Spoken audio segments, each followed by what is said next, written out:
नमस्कार, भारत एक्सप्रेस देख रहे हैं आप। आपके साथ मैं हूं उज्जवल मिश्रा। अपनी स्क्रीन पर इस वीडियो को देखिए। नोटों का जखीरा, नोटों के बंडल, बंडल 2 4 5 नहीं, बंडलों पर बंडल, ये ईडी की कार्रवाई में जब्त हुए हैं। ईडी की कार्रवाई ऐसी कि जब ईडी पहुंची तो उसके बाद ये पूरा जखीरा मिला।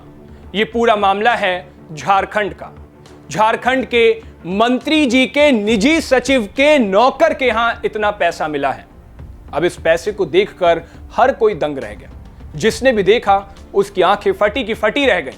और सवाल बस एक ही कि आखिर इतना नोटों का ये जखीरा आया कहां से है। आपको बता दें कि झारखंड सरकार में मंत्री आलमगीर आलम के यहां पर उनके निजी सचिव संजीव लाल के नौकर के घर पर ये पूरा जो नोटों का जखीरा आपको दिख रहा है ये मिला है। अब आपको बता दें कि यह कार्रवाई कैसे हुई। ईडी सिर्फ 10,000 रुपए की जांच कर रही थी।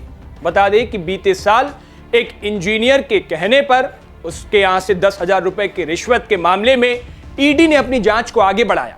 उसमें यह कहा गया कि ये कोई काम करवाने के लिए मंत्री जी के हवाले से पैसे लिए जाते हैं, उन तक पैसे पहुंचाए जाते हैं और उसके बाद वो काम होता है।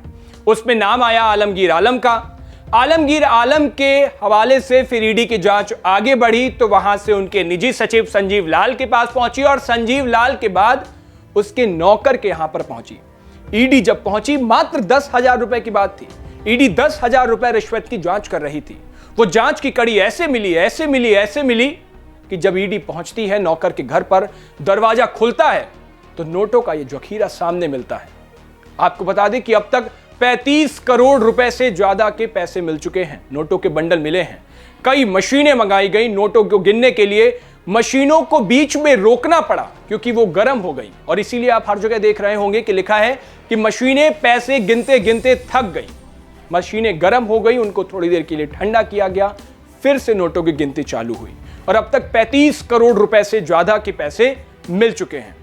ये वही झारखंड है जब कांग्रेस के राज्यसभा सांसद धीरज शाहू के यहां भी पिछली बार पैसे मिले थे और लगभग 350 करोड़ रुपए जब्त हुए थे वहां से।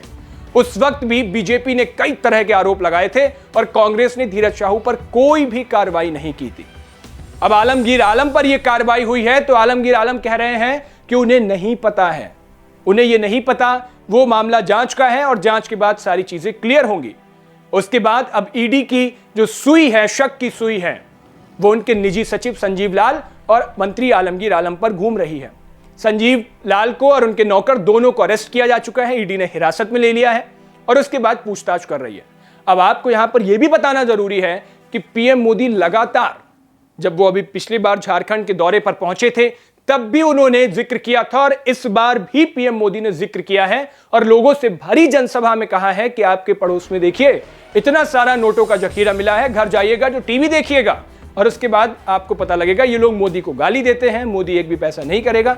यानी कुल मिलाकर उन्होंने चुनावी फायदा उठाया इसका।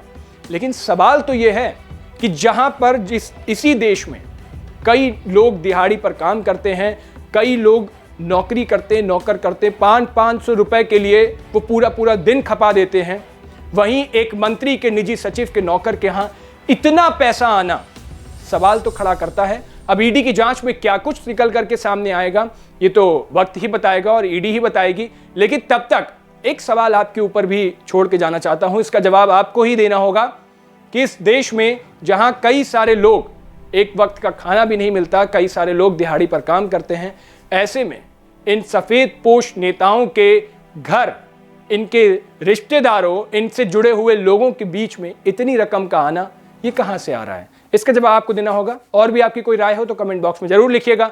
देश और दुनिया की बाकी तमाम खबरों के लिए देखते रहिए भारत एक्सप्रेस।